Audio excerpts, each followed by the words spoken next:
right?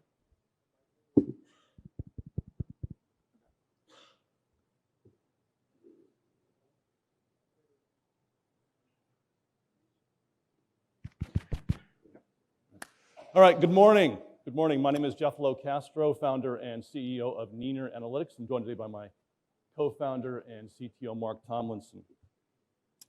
Let's start by framing this a bit. 88% of Indians are undecisionable by current risk assessment systems. This is a massive problem. These are the invisible consumers, right? The invisible consumers that you want and need to grow and expand your market, and they want and need to grow and expand with you. But you don't engage with them because the risk of that engagement is either unknown or unreliable. So what we've done is revolutionize this process.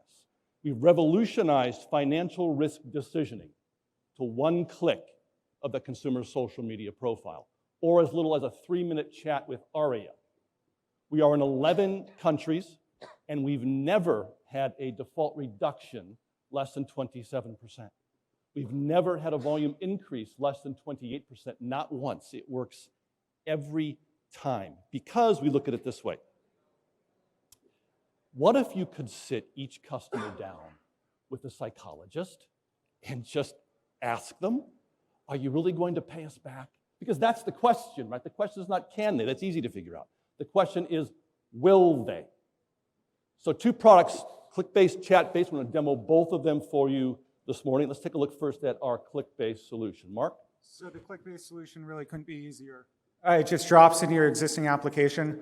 The individual fills out the application like they always have. They click on the social media login button where they're briefly redirected to the social media provider to opt into the Neener Analytics app, and then they're taken right back into the rest of the application. That's it, just one click. Right, it's that simple, one click. So for us, it's always about the consumer and their communications.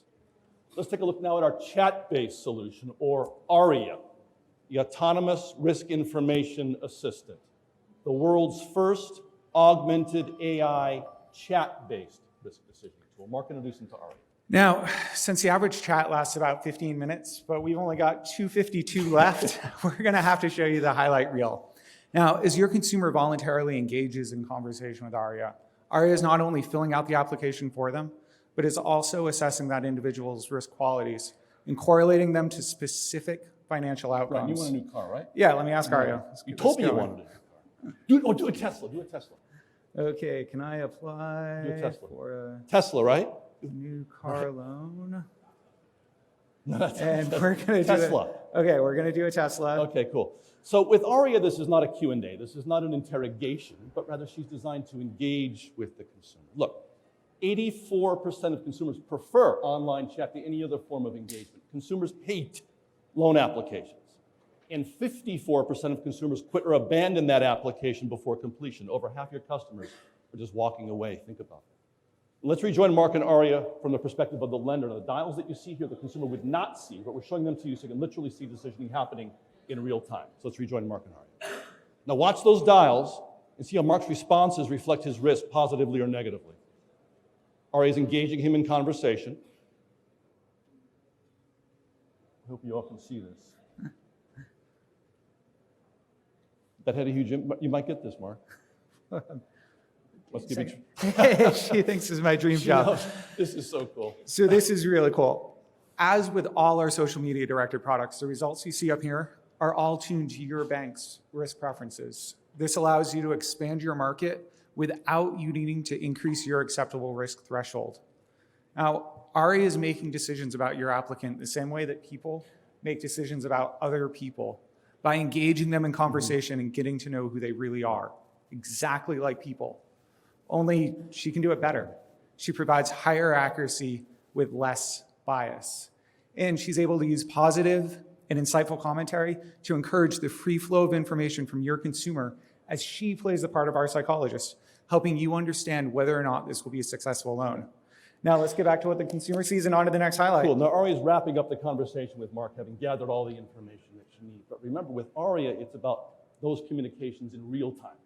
It's about the consumer sitting down with the most advanced personality AI in the world and having this conversation. Hey, it looks like I get the car. Excellent. Good. Good. So how does what we've shown you this morning compare with what you're doing now? Look, Consumers hate applications, but they love chat.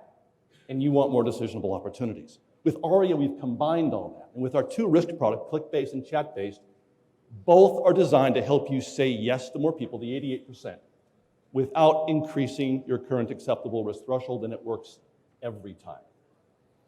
So thank you very much. We're happy to answer your questions.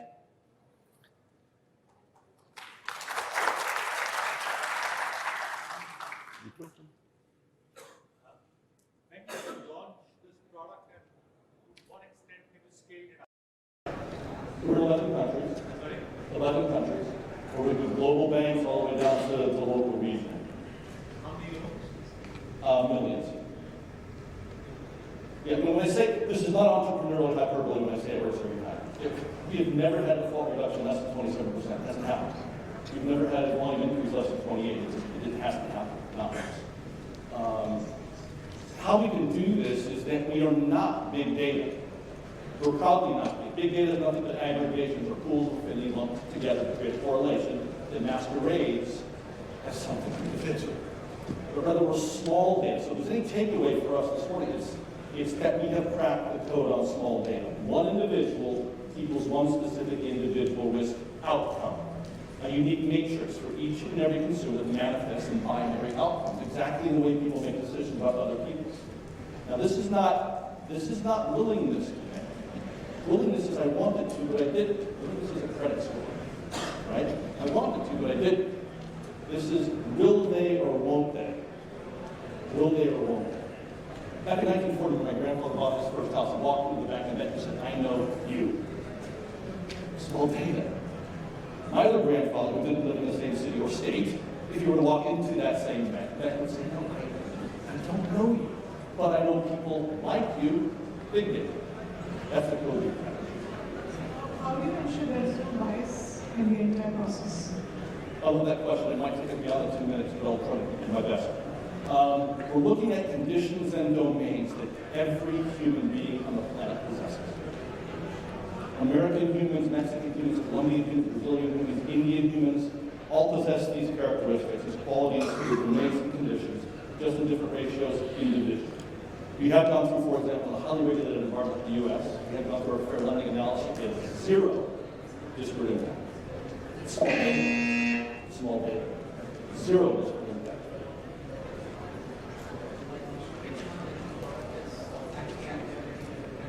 Both of them. And we just talked to an Indian major today. Indian lender. He's like, I got that wrong. Can you explain why someone got rejected? If someone gets rejected for a loan, will you be in a position to explain why they got rejected? Oh yeah, it's not a black box. You can unpack this. It's not a black box. You can unpack it. A reason if someone can prove in a court that just by chatting or just by behavior on social media, will that be allowed in a law of court? Let me correct this part of your question. We're not looking at behavior. Right? Behavior is a big data question, right? We're looking at, the way we do this is we're not looking at what the person talks about. That's big data. We're looking at how they talk about those things. Which is, it's exactly what you're doing with us right now. You stop listening to what we're talking about. Listen to how we're talking about it. This is how you're making a judgment for the judges, and the rest of you in the audience. You're making a binary. I like this. I don't like this. I like it. I don't like it. I like Mark. I don't like it. It's a binary decision. You will not leave this room with a score. That was a 728. What does that mean? What does it mean? Or some kind of behavior. So we're not looking at behaviors. Behaviors are affinities and aggregations. We're looking at how the individual communicates. So to your question, how do we explain that? Yeah, if let's say if I got rejected by using a platform that uses your solution and I file a case in the court, how is the organization going to defend? On what basis this financial product was not given to that person? Yeah, there's usually two paths in the lending decision, right? There's the ones that you said yes to that you should say no to, the ones you said no to that you should have said yes to. If we're just talking about the ones that you said no to, your current engine, the ones you said no to, you should actually have said yes to. You said no to them because they're a part of that 88%, then filed no file credit challenge. You just don't have enough information. for the reasons. This is not talking about those who can't pay, this is that they can pay. In most regulated environments, the typical response to something like that is, to the consumer is, we said no to you here. This is the reason to say yes. And if we say no to you here, it's because of our original assessment. That's what we do in the U.S. And that gets through all the FCRA. One last question. A lot of people are very poor communicators, and they may not be very confident while talking or while in a chat format. So would that really put them in a negative situation in your Yeah, so the algorithm knows whether or not it has enough data, and we can use one of those solutions, or say, you know what, some people we can't sit in because they don't communicate enough. We handle those cases. So in the grandfather analogy, it's unlawful by the way. Not enough information to apply. So coming into the bank is that chat or that click. I'm so sorry to cut you short, but then that's your time. Thank you so very much.